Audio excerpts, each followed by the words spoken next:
Breakfast कर रहे थे, वहीं यूजू की मॉम यूजू से पूछने लगती हैं कि तुम्हारी मीटिंग कितने बजे से है। देन यूजू बताती है 9 बजे से। तभी यूजू का भाई कहने लगता है कि आज तुझे क्या कमेटी में डांटेंगे। देन तेरी दिक्कत क्या है, तेरी नॉवल तो हिट हो गई है ना, तो खूब पैसे कमा और मुझे रोज़ पॉकेट मनी देना। देन यूजू की मॉम कहने लगती हैं कि तुम्हारे पापा और मैं तुम्हारी हर गलती में साथ नहीं देंगे, स्कूल जो भी फैसला करेगा वो हमें मंजूर है। देन टीचर्स के घर का सीन दिखाया जाता है जो डिसाइड कर रहे थे कि यूजू को पनिशमेंट देना है या नहीं। देन डोंगजू सर कहते हैं कि मुझे लगता है कि यूजू को तो सज़ा ज़रूर मिलनी चाहिए क्योंकि ये उसके लिए ज़रूरी है अगर वो नॉवेल्स को कंटिन्यू करना चाहती है तो। देन ऑफिस का सीन दिखाया जाता है जहाँ चारों टीचर्स, यूजू के पेरेंट्स और कमेटी मेंबर्स आए थे। देन प्रिंसिपल बताती है कि यूजू ने अपने ही टीचर्स पर बॉयज़ लव स्टोरी लिख दिया है, सो आप ही लोग बताइए कि इसके साथ क्या करना चाहिए। तभी एक कमेटी मेंबर कहने लगती हैं कि मुझे वो नॉवल इतना अजीब लगा कि मैं तो उसे पूरा पढ़ ही नहीं पाई। देन दूसरा कमेटी मेंबर कहता है कि इस उम्र में बच्चे अक्सर ऐसी गलतियां कर देते हैं, सो इसमें बड़ों की जिम्मेदारी बनती है कि उसे सही रास्ता दिखाए। देन यूजू तो अभी छोटी बच्ची है, सो इसे कड़ी से कड़ी सज़ा तो मिलनी ही चाहिए ताकि आगे चल के ये क्रिमिनल ना बन जाए। देन प्रिंसिपल कहती है कि मैडम चॉय आप बताइए आपकी क्या राय है यूजू के नॉवल पे। देन यूजू की मॉम सभी से यूजू की गलती के लिए माफ़ी मांगती है। देन कहती है कि बच्चे जो चाहे वो लिख सकते हैं, खासकर तब जब वो उन्हें अच्छा लग रहा हो।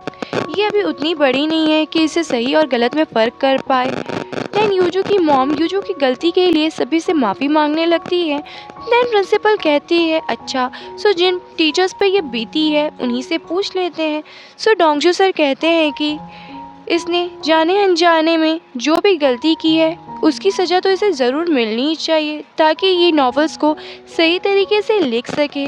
देन पीटी टीचर कहते हैं कि मुझे यूजू को कोई सज़ा नहीं देनी है।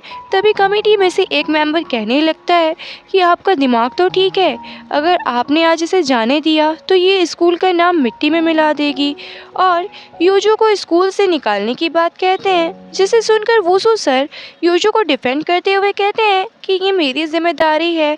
सो मुझे इसके नॉवेल्स के बारे में पहले से पता था और मैंने इसे नॉवल कंटिन्यू करने को कहा था, और कहते हैं कि जब मुझे इसके नॉवल के बारे में पता चला था तो मैंने भी इसे नॉवेल्स को डिलीट करने को कहा था।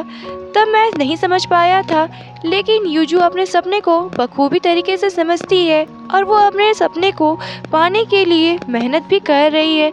इस लड़की को अपना ड्रीम समझ आ गया है, इसलिए वो अपने ड्रीम्स को अचीव करना चाहती है, इसलिए मैंने उसे नॉवेल्स लिखने दिया ताकि मैं उसे देख सकूं, नज़र रख सकूं। और यूजू एक ऐसी लड़की है जो एक बार सोच लेती है तो उसे हासिल करके ही रहती है। इसका क्लास टीचर होने के नाते मैं ये चाहता हूँ कि यूजू को एक और मौका दिया जाना चाहिए ताकि वो अपनी एनर्जी राइटर बनने में बिताए, ना कि डर डर के ज़िंदगी जीने में। मेरी यही रिक्वेस्ट है। देन प्रिंसिपल कहती है कि अब तुम्हें क्या कहना है यूजू, अब तुम नॉवल नहीं लिखोगी ना। देन यूजू कहती है मैम मैं आगे भी लिखना चाहती हूँ। देन प्रिंसिपल कहती है क्या।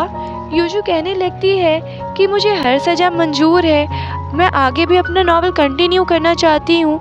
मैं नॉवेल्स अपनी आइडियाज़ पर ही लिखूँगी, जो भी मैंने किया मैं उसके लिए सभी टीचर्स और आपसे माफ़ी मांगती हूँ। और मैंने अपने नॉवल को कल ही डिलीट कर दिया था। जहाँ तक कि राइटिंग की सवाल है मैं उसे कंटिन्यू ही करना चाहूँगी, चाहे फिर मुझे स्कूल ही क्यों ना छोड़ना पड़े। देन कमेटी मेंबर डिसाइड करते हैं कि 4 दिन के अंदर ही यूजू को सज़ा डिसाइड किया जाएगा।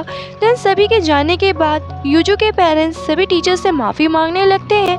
देन वुसू प्रिंसिपल से बात करने के लिए वहाँ से चला जाता है। देन यूजू अपने पेरेंट्स को वापस भेज देती है। देन यूजू तीनों टीचर्स से सॉरी करती है। देन डोंगजू सर कहते हैं कि मैंने कभी नहीं सोचा था कि मैं अपने स्टूडेंट के नॉवल में आऊँगा। देन उनसे समझाने लगते हैं कि एक राइटर वही कहानी लिखता है जो वो अपने आसपास महसूस करता है। देन उसे नॉवल लिखने के लिए चेयर अप करते हैं। देन यूजू जाने लगती है। तभी नोताजू सर कहते हैं रुको रुको, खैर कुछ भी हो मेरी बदनामी तो होगी ही ना, सो मैं इस पर केस करूँगा। तभी डोंगजू सर कहते हैं डोंट वरी, ये बस मजाक कर रहा है। देन नोदाजू फिर कहने लगता है, इसने मुझे इतना ठरकी क्यों बना दिया है यार, इसे क्या लगता है कि मैं इतना ठरकी इंसान हूँ। देन तीनों आपस में बात करने लगते हैं। देन क्लास का सीन दिखाया जाता है जहाँ सारी लड़कियाँ यूजू के आने का वेट कर रही थी और उसके आते ही उससे पूछने लगती है कि कमेटी ने क्या फैसला किया। देन यूजू कहती है, मुझे भी अभी तक नहीं पता चला है, बात करके बताएंगे, कहा है उन्होंने। देन सभी उससे पूछने लगते हैं कि वुसू सर ने क्या कहा। तब यूजू कहती है कि वुसू सर ने मुझे पहले ही नॉवल लिखते हुए पकड़ लिया था। नेक्स्ट सीन में हमें दिखाया जाता है कि वुसू सर कहते हैं कि उसका नॉवल किसी फेमस राइटर की तरह पसंद किया जा रहा है। जहाँ तक बुक की बात है वो छपते ही बेस्ट सेलर बन जाएगी।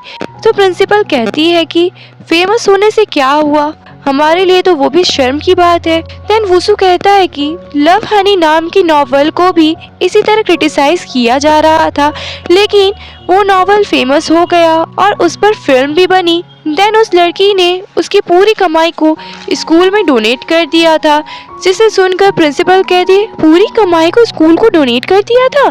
देन प्रिंसिपल कहती है, फिर भी यूजू को पनिशमेंट तो ज़रूर मिलेगी। देन तभी एक कमेटी मेंबर यूजू के नॉवेल्स के बारे में बताने लगता है कि जैसे ही यूजू ने नॉवेल्स को डिलीट कर दिया तो कमेंट की लाइन लग गई है और उसमें अनगिनत लोग पूछ रहे हैं कि अचानक उसने अपना नॉवेल्स क्यों डिलीट कर दिया। देन प्रिंसिपल कहती है कि अनगिनत लोग, कितने लोग ही उसके नॉवेल्स को पढ़ते ही होंगे, वही 1000-2000। देन कमेटी मेंबर कहता है कि पता है कि पिछली बार कितने कमेंट्स आए थे। तो प्रिंसिपल बोलती है कितने ही आए होंगे। तो वो बताता है 1,80,420 कमेंट आए थे, जिसे सुनकर प्रिंसिपल शॉक्ड हो जाती है, इतने लोग इस नॉवल को पढ़ते हैं। और कहती है कि एक स्टूडेंट अपने टीचर्स पे ऐसे नॉवेल्स नहीं लिख सकती है। देन कमेटी मेंबर कहता है कि यही तो एक मौका है सारी दुनिया को दिखाने का कि हमारे स्कूल ने इतनी बड़ी राइटर को तैयार किया है।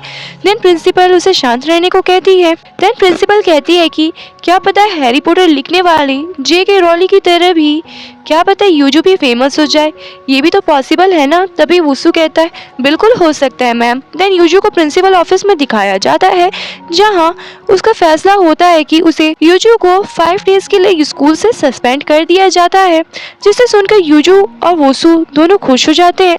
देन प्रिंसिपल यूजू पूछने लगती है कि इस नॉवल में मैं भी हूँ क्या।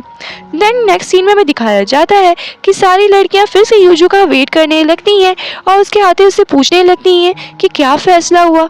तब यूजू कहती है, सस्पेंड कर दिया 5 दिनों के लिए, जिसे सुनकर सभी लड़कियां खुश हो जाती हैं और कहने लगती है तुझे सस्पेंड कर दिया, चलो अच्छा है, स्कूल से तो नहीं निकाला। देन सभी कांग्रेस करती हैं कि तू सस्पेंड हो गई है।